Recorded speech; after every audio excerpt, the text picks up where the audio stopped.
Hi, I'm Andrew McCrae. Welcome to our farm and ranch in northwest Missouri. My great-great-grandfather settled here in 1910, and I'm the fifth generation to grow crops and livestock here. As a farmer myself, I know the highs and lows of this life, the issues we confront every day, some new, some as old as farming itself. This show is a place to talk with farmers and others in the ag industry about topics that mean something to us, topics that can improve the present and future of our operations. This is Farming the Countryside. Trey Wasserberger joins me here on Farming the Countryside, and Trey has been a guest before, and I was interested in getting not only an update from him, but also talk these cattle markets. Trey, thanks for joining me, and you may want to, first of all, fill folks in on where you farm and ranch out there in Nebraska. Yeah, I'm Trey Wasserberger, owner and operator. With me and my wife, Dana, we run TD Angus at Rishel Ranch. Sell about 500 Angus bulls a year. Have a female sale in the fall, November 19th this year. I got to put that plug in. And then the third Friday of March, right here in North Platte, Nebraska, the southern end of the Sandhills, right here on the Interstate 80 and Highway 83. And it's been a great year to be in the business. Yeah, for folks that don't remember, remind them a bit of your background, because you are perhaps different than some other ranchers. You are, is it right to say, first generation in what you're doing? Yeah, I mean, no doubt my path has been a lot different than most. My dad's a teacher, my mom's a nurse. Both of them were raised on a ranch, and both of those ranches still exist today. Boot Hill 7 Ranch, a perennial ranch, is the Wasserberger side. They won Certified Angus Beef Commercial Ranch of the Year a couple years ago, but I kind of took my own path and met my wife at the University of Wyoming and started working, turning out yearlings on a grass cattle, feeder cattle type operation, and then just slowly never worked at a registered ranch, and then met Bill Rishel, who just, got into saddle and sirloin induction there in Louisville coming up here in November. Met him about 7 or 8 years ago now. Wow, it's hard to say, but it took over his 40 plus year ranch, perennial Angus ranch, and where all the new design, ambush, new day bloodlines have come from. And we've just continued on that legacy. So quite a little bit different, but it's been a good journey. And I tell a lot of young men and women that want to be involved in this business that there is a path to it. I know everybody says a young guy can't get in it with equity unless you're born into it or inherit it or marry into it. And it's just not true. I think those opportunities are out there today, and there's a lot of generational transitioning going on. And we're living proof that if both sides give a little bit, you can make it happen. So it's been quite a journey here.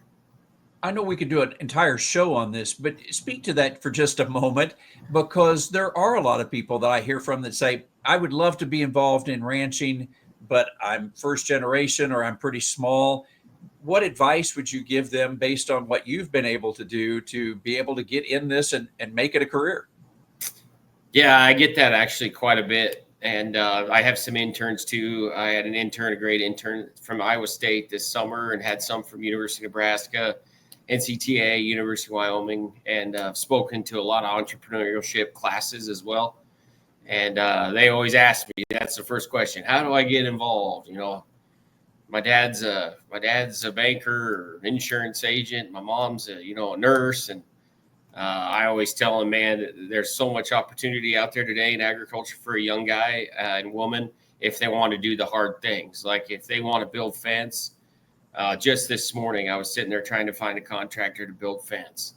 And then also we breed a lot of heifers, which is hard work, but the hardest part's calving them. And there's a ton of opportunity for people out there that want to do the hard things with an aging rancher and continuing to get worse and not keeping replacements. These heifer pairs are going to be worth a lot of money here in the next couple of years. And I always tell this young generation, do the things that no one else wants to do, and you'll always make a living. You won't starve. And I've got quite a few.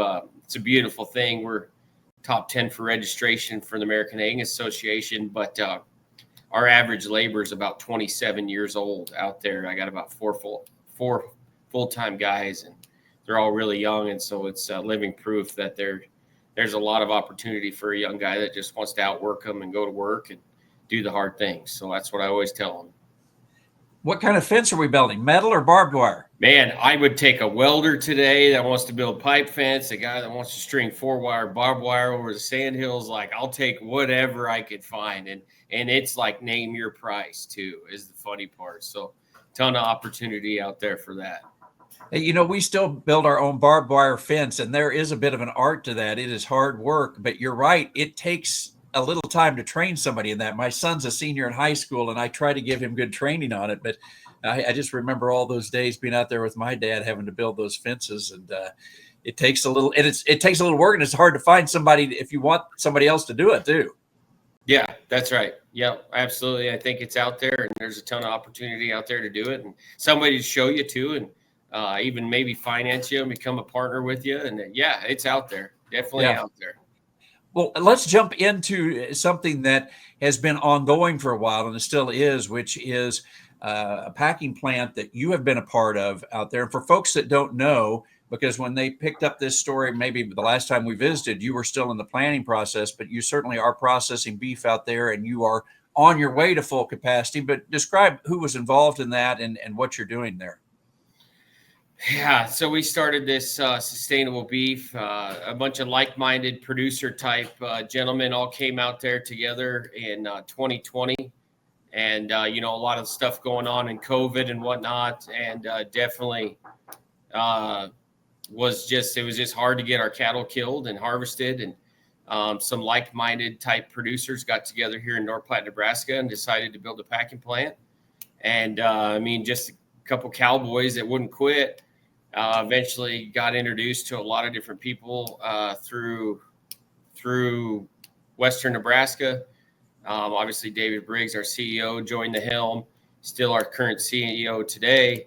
And then also a big part of it is Bill Rupp, you know, former Meat Hall of Famer, former CEO of JBS and Cargill. And he's our CEO today. And he's built the team right there at Sustainable Beef, and the city of North Platte really embraced us and went through 16 political processes, never got a no vote. Obviously, you know, was looking for somebody to take our offtake and our product. And, you know, Nebraska beef, there's nothing better on it. It's world renowned. And we had the largest retailer in the world come to us and say, hey, we believe in what you guys are doing, and we'd like to be a part of it, and we'd like to buy your product. And we'll take your choice in prime. And that was Walmart. And that was in 2022, I think, around in there, Andrew. And started building here in North Platte on the southeast part of town in an old city wastewater lagoon. And yeah, 2.5 years of construction. We cut the ribbon in March, right before the bull sale this year. And then we started processing in the first part of June, end of May.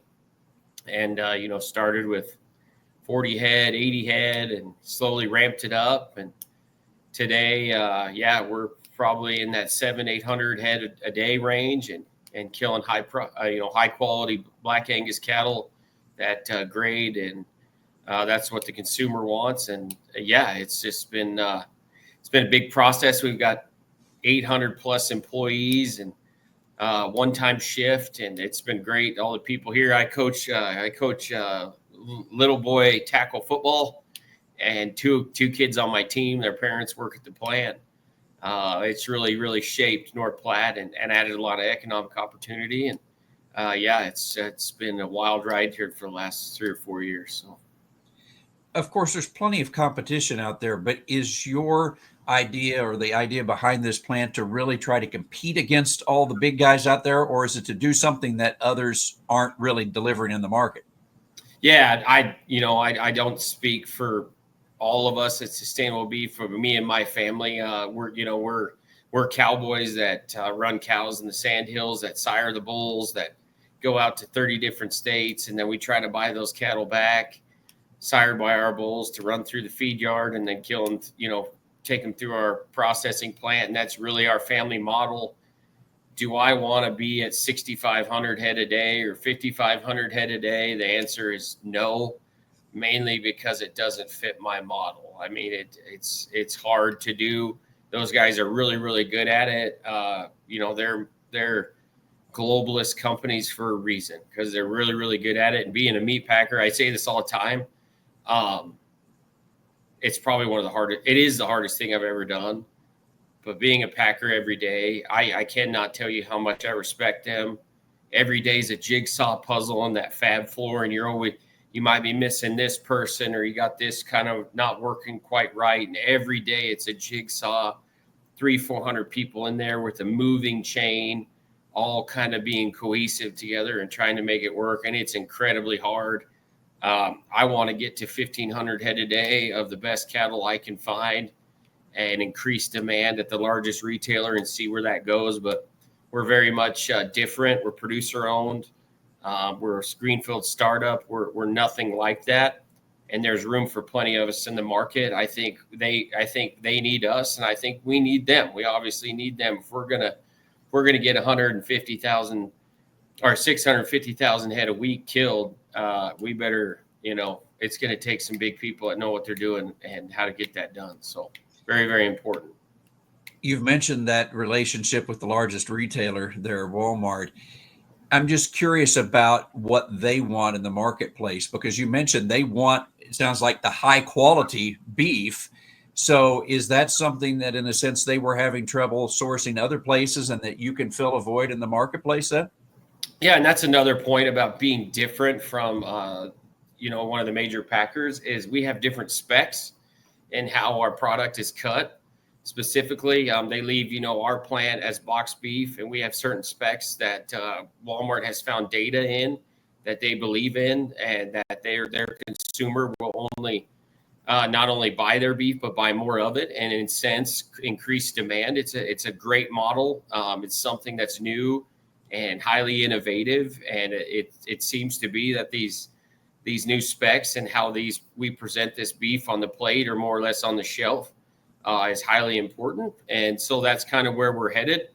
And I think it's not only going to continue to sell beef, but it's going to increase demand, and we're going to have consumers, in a large area that are going to want this high choice and prime Black Angus Nebraska beef, and it's cut to the specs of the largest retailer in the world. I think that's a great model and a very successful model, and it's listening to your consumer, and we can build it all the way back to how we sire the bulls. I mean, there's accountability in this entire supply chain, and we're all trying to pull the wagon in the same direction. And I think that's a great common goal, especially in a fragmented beef industry. I think that's rare and unique, and we're something we're really excited about as a business and a company. You mentioned something that I wanted to ask you about there, that, for a lot of us in the cattle business, we raise our cattle, we sell them, and then that's the end. We don't really know where they go. But for you, it's very much about, we can trace it all the way back if it comes to your farm and your sires. So is that one of the focuses then, to be able to track this all the way through and then work backwards, knowing what the end product is, to do something on the other end, way back at birth, to try to create better cattle that produce better beef? Talk about that chain and how it works for you. Yeah, once again, there's no blueprint or model out there to scale to besides kind of some branded beef opportunities here, that mom and pop kind of home raised type stuff. And today we're fall calving right now. We have a fall calving herd, and we're collecting DNA at a day old, and we're trying to read their genomics and their EPDs and what they look like. And we're not trying to be the biggest animal, but we are trying to be the best. I heard something that really resonated with me, Trey. We don't need just more beef. We need better. And what does that look like? And I think that's a lot of it involved in the supply chain. We need to make a ribeye size that's going to fit on the plate. I think we need to be highly tender, not only just high prime, but have a tenderness component to it, not just because of the palatability, but also it's very, very forgiving for the consumer. And what do? Hey, I've burnt steaks before too. It happens. But if they're more tender, they're less susceptible to that. And that starts with the bull all the way through the feed yard, and health and immunity and consistency, and making them sit on the rail and all kind of look alike. And then going to the packer, and they're all, they're very, very even and uniform. And our help doesn't have to worry about 1,800 pounders and and 1,200 pounders and everything in between. We're wanting to be, kind of 1,500 right there. And we're getting that today.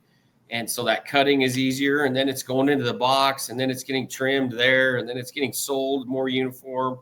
It's a much more eye appealing shelf life. And then all the way back, if they're not selling it, we can go back to each other and change that, right?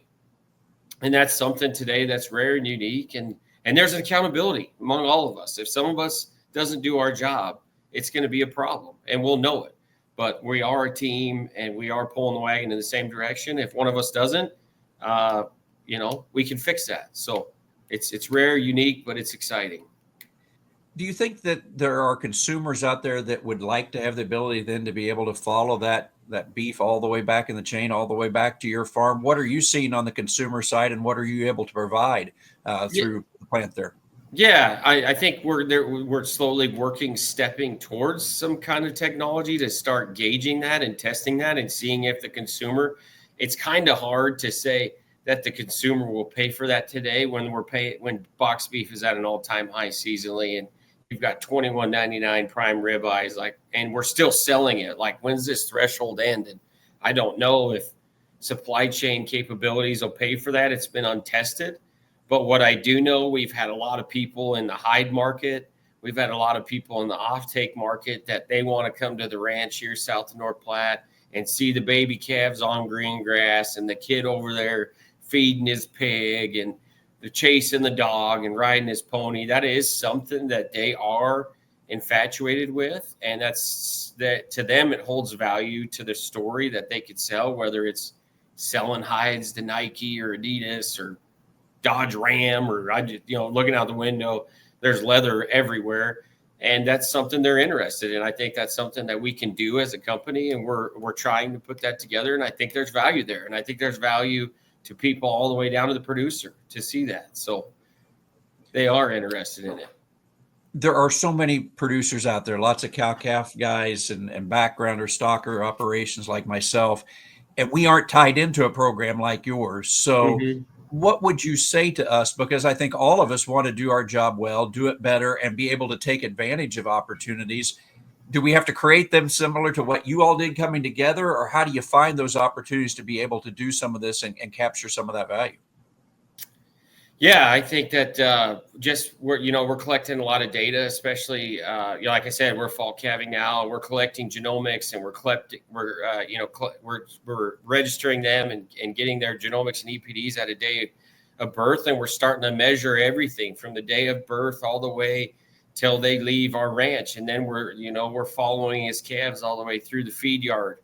And there's even some genomics being taken at the feed yard, and some neat technologies coming that are correlated with the feed yard and the packing plant, and correlating that grade and less days on feed. So we don't need to overfeed these, 20%, but we need to feed these 20%.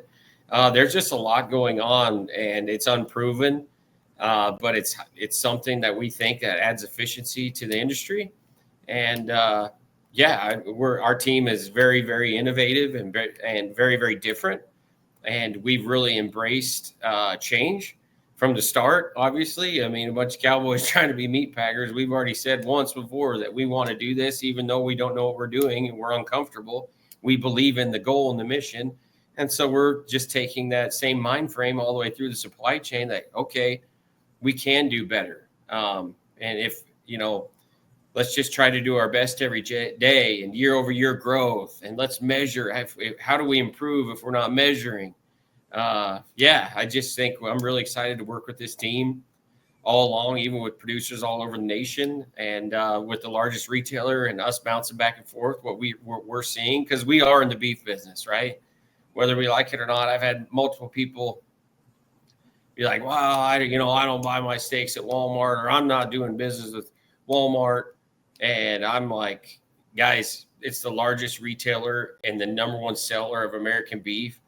If you're selling any kind of beef, which you are, you're in business with them, and they are your partner, and they're the ones writing the check. And that's something we need to listen to. And they want to listen to us. They've told me, like, what do I change here? And they're like, nothing. This is perfect.